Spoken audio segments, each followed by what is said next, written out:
नमस्कार, good morning, स्वागत है आपका। आप देख रहे हैं फिट इंडिया का सुपर हिट बुलेटिन। मैं हूं आपके साथ श्वेता श्रीवास्तव। नमस्कार, आपके साथ मैं हूं दीपिका यादव। तो फिट इंडिया का सुपर हिट बुलेटिन आज हम विजय चौक से आपके लिए लेकर आए हैं और यहां से देश की हर बड़ी खबर आगे आपके सामने रखेंगे। जी हाँ, लोकसभा चुनाव से जुड़ी हर खबर और साथ ही देश और दुनिया की जो बाकी खबरें हैं वो भी आप तक पहुँचाएंगे। तो 1 घंटे बने रहिए हमारे साथ और देखते रहिए फिट इंडिया का सुपर हिट बुलेटिन।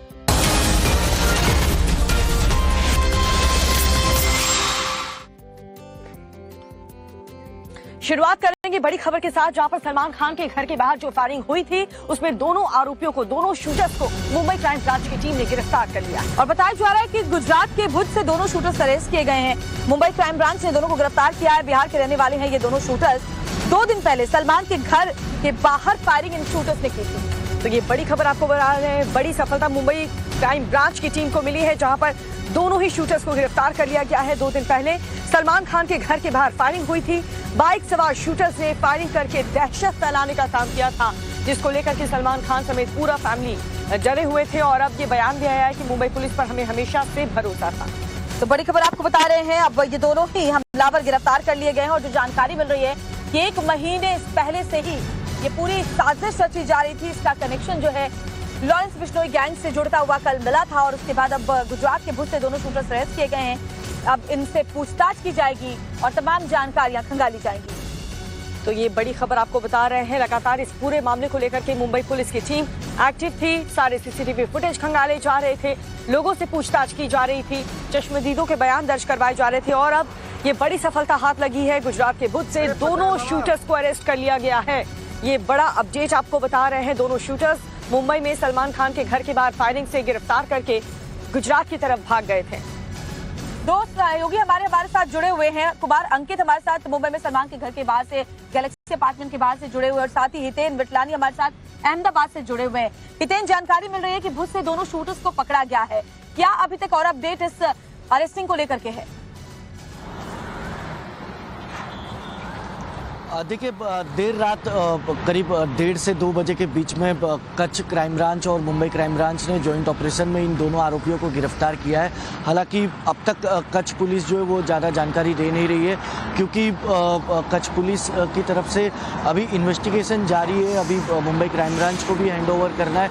लेकिन सबसे बड़ी बात यह है कि महेंद्र बगड़िया जो पश्चिमी कच्छ जिले के डीआईजी है, इनको एक जानकारी मिली थी कि सलमान खान के घर के बाहर फायरिंग करके 2 आरोपी जो है वो मातानो मड एरिया है वेस्ट कच्छ डिस्ट्रिक्ट में, उस इलाके में छुपे हुए थे। 2 अननोन व्यक्ति वहां पर आइडेंटिफाई हुए। उसके बाद कच्छ पुलिस ने जो है अपने सोर्स से कंफर्म करते हुए करीब देर रात कच्छ लोकल पुलिस और क्राइम ब्रांच ने मिलकर इन दोनों को गिरफ्तार किया है।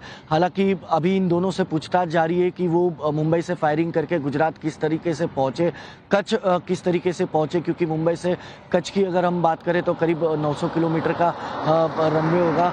उस दौरान उन लोगों की मदद किन किन लोगों ने की, ट्रांसपोर्ट का मोड क्या था, क्या ट्रेन से आए थे, बस से आए थे या बाय रोड आए थे, और कच्छ में माटानो मड में जहाँ से उनको गिरफ्तार किया गया वहाँ पर उनकी छुपने में किन किन लोगों ने मदद की, अब इन सभी लोगों की तलाश भी जो है वो पुलिस करेगी। इसीलिए फिलहाल देर रात जब गिरफ्तारी हुई उसके बाद से लगातार जो है पूछताछ जारी है। सबसे बड़ी बात यह है कि लॉरेंस बिश्नोई गैंग, जिस गैंग ने जिम्मेवारी बने रही हमारे साथ, अपडेट आपसे लेंगे। लेकिन कुमार अंकित मुंबई में सलमान खान के घर के बाहर से इस वक्त हमारे साथ जुड़ चुके हैं।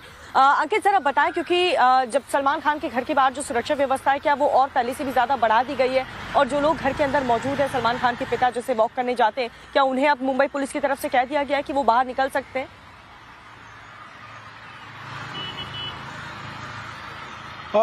देखिए, अभी फिलहाल जो है मैं गैलेक्सी अपार्टमेंट जहां पे सलमान खान अपने परिवार के साथ रहते हैं वहां पे खड़ा हूं।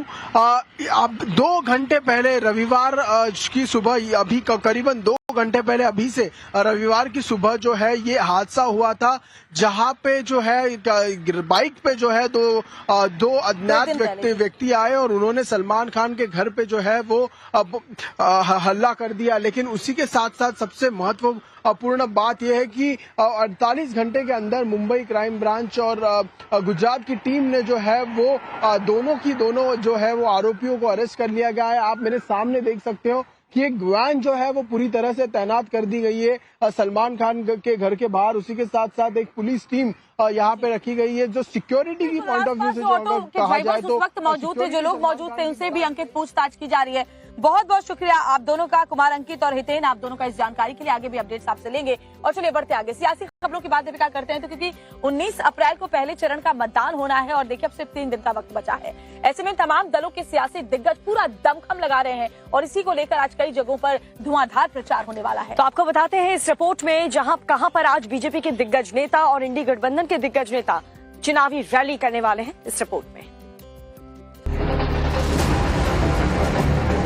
19 अप्रैल को चुनाव का पहला रण है। ऐसे में वोटिंग का दिन नजदीक है तो इसे लेकर सियासी पार्टियों ने भी चुनावी प्रचार की रफ्तार तेज कर दी है। आज भी सियासी पार्टियों के दिग्गज धुआंधार प्रचार में जुटेंगे। बात बीजेपी की करें तो बीजेपी की तरफ से पीएम मोदी ने स्टार प्रचारक के तौर पर कमान संभाल रखी है। पीएम मोदी का आज भी धुआंधार चुनावी प्रचार का कार्यक्रम तय है। पीएम मोदी आज 4 रैलियों को संबोधित करेंगे। पीएम मोदी की सुबह 10 बजे बिहार के गया में रैली है। इसके बाद दोपहर 12:30 बजे पुणे में जनसभा को संबोधित करेंगे। दोपहर 2:30 बजे पश्चिम बंगाल के बालूर घाट में रैली है।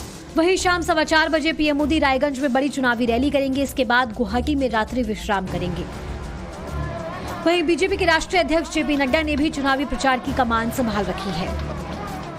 जेपी नड्डा का आज तमिलनाडु में चुनावी दौरा है, जहां वो 2 रोड शो करेंगे। जेपी नड्डा रामनाथपुरम, टेंकसी और पेरम्बलूर में रोड शो करेंगे। वहीं अमित शाह आज छिंदवाड़ा में रोड शो करेंगे। यूपी के सीएम योगी आदित्यनाथ का भी आज तूफानी चुनावी दौरा है।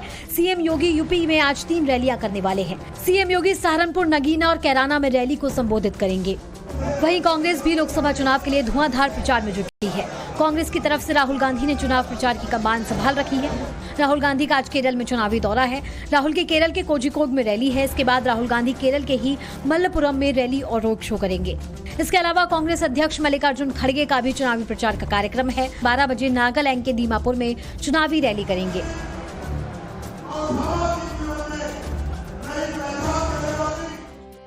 और इस बीच एक बड़ी खबर आपको बता रहे हैं, जहां पर मैनपुरी से प्रत्याशी डिंपल यादव आज नामांकन करने वाली हैं और नामांकन के दौरान उनके साथ उनके पति अखिलेश यादव भी मौजूद होंगे। तो मैनपुरी कलेक्ट्रेट वो पहुंचेंगी और वहां डिंपल अपना नामांकन दाखिल करने वाली हैं। इसके प्रत्याशी डिंपल यादव मैनपुरी से नामांकन दाखिल करने वाली है। सुबह 11 बजे का वो वक्त होगा। उनके साथ उनके पति अखिलेश यादव भी मौजूद रहेंगे और बड़ी संख्या में समाजवादी पार्टी के जो कार्यकर्ता हैं वो भी उस वक्त कलेक्ट्रेट दफ्तर में नजर आएंगे उनके साथ में। तो ये बड़ी खबर, मैनपुरी से एसपी प्रत्याशी डिंपल यादव का नामांकन आज है। तो सुबह 11 बजे का वक्त बताया जा रहा है जब डिंपल यादव अपना नामांकन करने वाली हैं। उनके साथ अखिलेश यादव समेत समाजवादी पार्टी के कई नेता भी मौजूद होंगे, कार्यकर्ता, उनके समर्थक भी मौजूद होंगे। तो तस्वीरें भी आप तक पहुंचाएंगे। चुनावी गहमा-गहमी जबरदस्त तरीके से आगे बढ़ रही है और आज भी देखिए कई जगहों पर सियासी दिग्गजों की बड़ी रैलियां हैं, क्योंकि 19 अप्रैल के लिए आज जो पहले चरण का मतदान है, आज दिग्गज पूरा दमखम लगाएंगे और इस तरफ मैनपुरी से अपना नामांकन दाखिल करने के लिए डिंपल यादव पहुंचेंगी। अखिलेश यादव, उनके पति भी उनके साथ मौजूद रहेंगे और समाजवादी पार्टी के कार्यकर्ता भी। इससे पहले भी हमने देखा डिंपल यादव चुनाव प्रचार में जोरों शोरों से जुटी हुई थी। उनके साथ अखिलेश यादव, उनकी बेटी भी अदिति यादव भी नजर आई हैं और अब आज 11 बजे वो अपना नामांकन दाखिल करने वाली हैं। उसको लेकर के जो तस्वीर सामने आएगी वो भी आप टाइम्स ऑन भारत पर देखेंगे।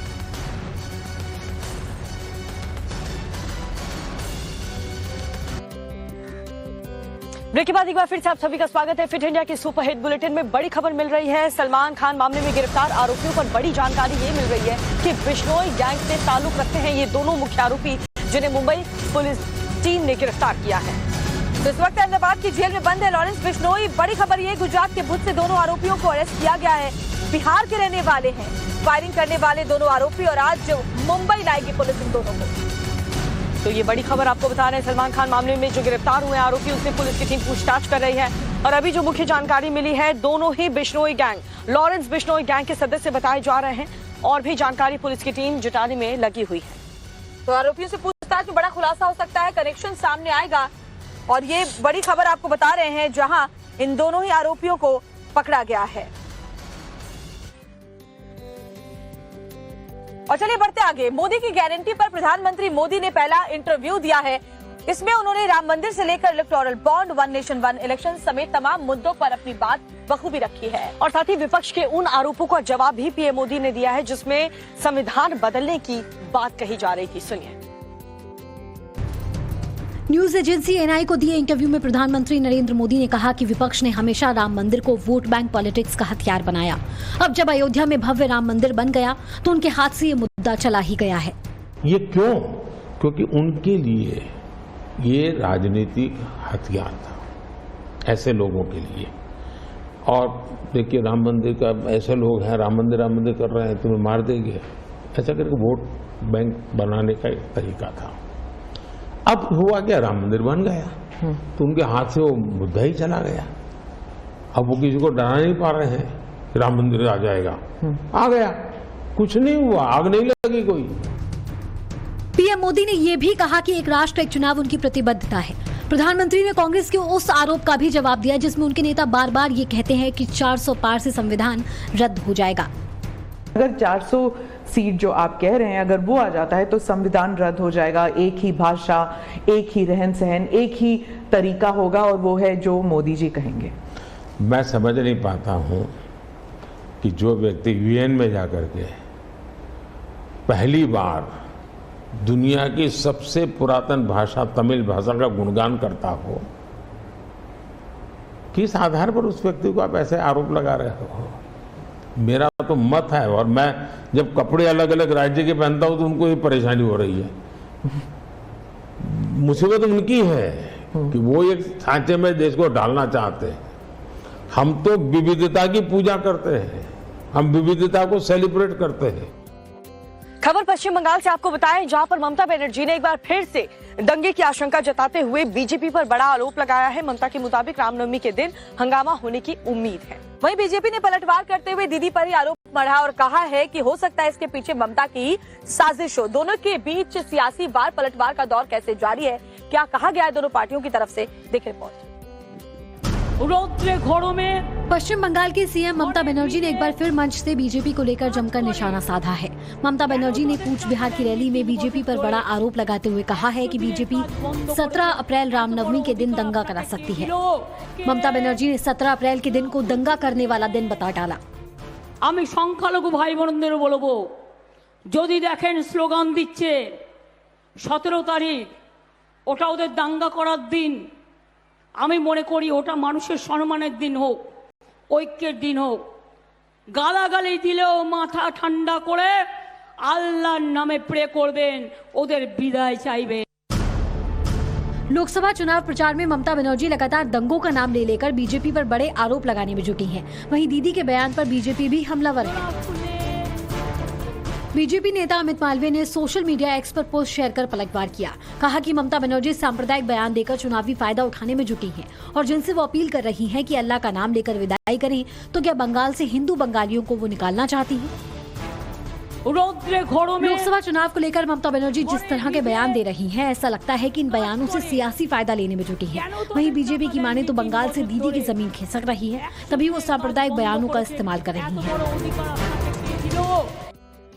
देर रात देश के 2 ऐसे शहर हैं जहां पर भीषण आग का कहर देखने को मिला है और आग की घटना में लाखों का नुकसान हुआ है और कहीं पर तो लोगों की जान भी बाल बाल बची है। पंजाब के जालंधर और महाराष्ट्र के ठाणे से आग की जो तस्वीरें सामने आ रही है वो हैरान करने वाली है।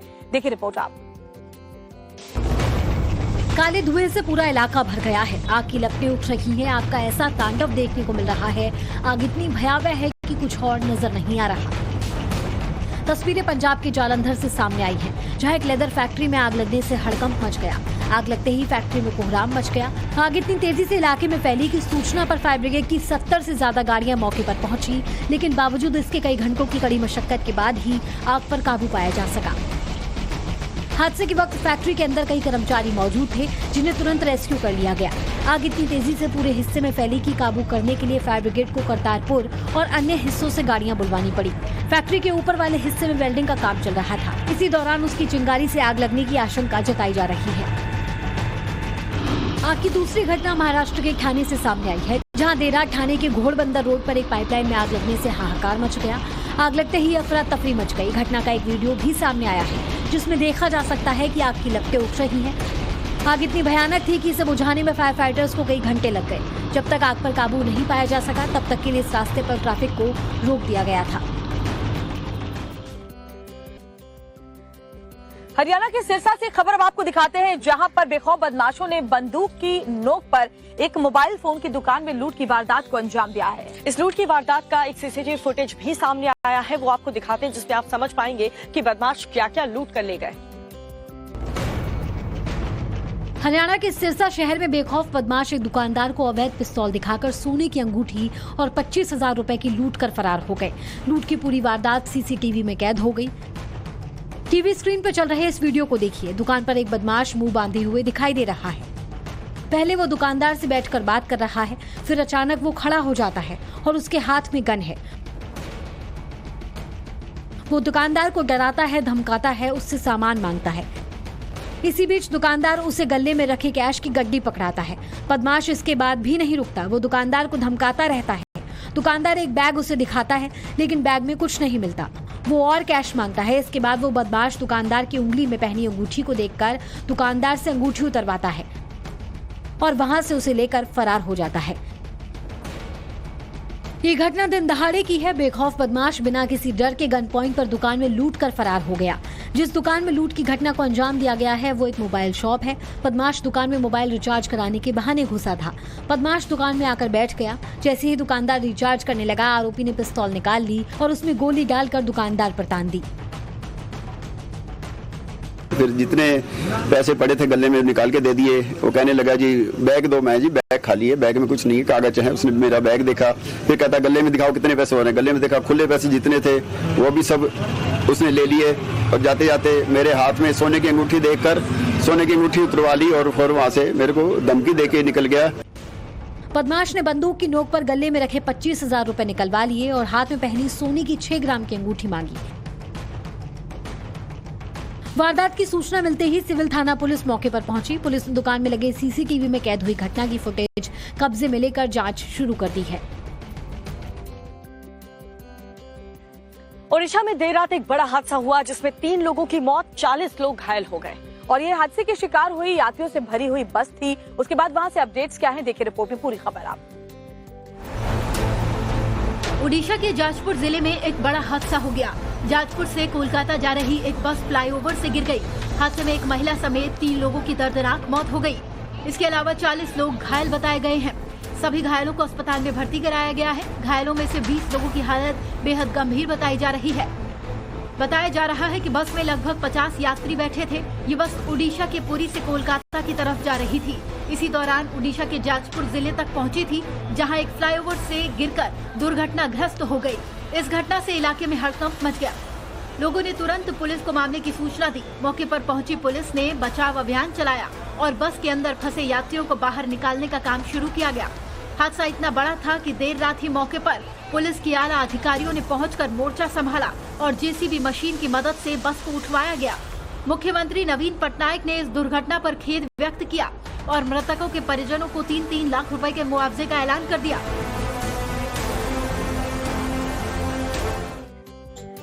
लोकसभा चुनाव को लेकर के उत्तर प्रदेश में सियासी सरगर्मी काफी तेज हो चुकी है। अब अखिलेश यादव को देख लीजिए, मुजफ्फरनगर में चुनाव प्रचार कर रहे थे और उन्होंने बयान दिया। बयान ये दिया अखिलेश ने कि इस बार के चुनाव में बीजेपी का सफाया हो जाएगा। हालांकि बीजेपी ने भी इस पर पलटवार किया और कहा है कि इस बार अखिलेश की साइकिल की टायर का पंचर होना पूरी तरह तय है।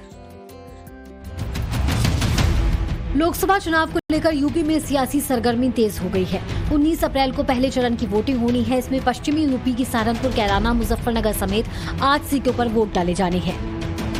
वोटिंग से पहले सियासी बयानबाजी भी तेज हो गई है। मुजफ्फरनगर में चुनावी प्रचार के लिए पहुंचे अखिलेश यादव बीजेपी पर जमकर बरसे और यहां तक दावा कर दिया कि इस बार बीजेपी का सफाया तय है। 10 साल में आपने उद्योगपतियों का 15 लाख करोड़ माफ किया, लेकिन किसानों का कर्ज माफ नहीं किया। 10 साल में आपने आरक्षण खत्म कर दिया। और जो लोग ये कह रहे हैं 10 साल में अच्छा काम किया, वो अपने सांसदों को पोस्टर पे क्यों नहीं रख रहे हैं? जितने भी होर्डिंग पोस्टर हैं, इनके सांसद प्रत्याशी सब गायब हैं। जनता ने मन बना लिया है, जो दिखाई दे रहे हैं वो भी गायब होंगे। अखिलेश ने बीजेपी पर वार किया तो समाजवादी पार्टी के गढ़ मैनपुरी में चुनाव प्रचार में जुटे यूपी के डिप्टी सीएम केशव प्रसाद मौर्य ने पलटवार करते हुए प्रहार किया। डिप्टी सीएम केशव प्रसाद मौर्य की माने तो इस बार साइकिल पूरी तरह से पंचर हो जाएगी।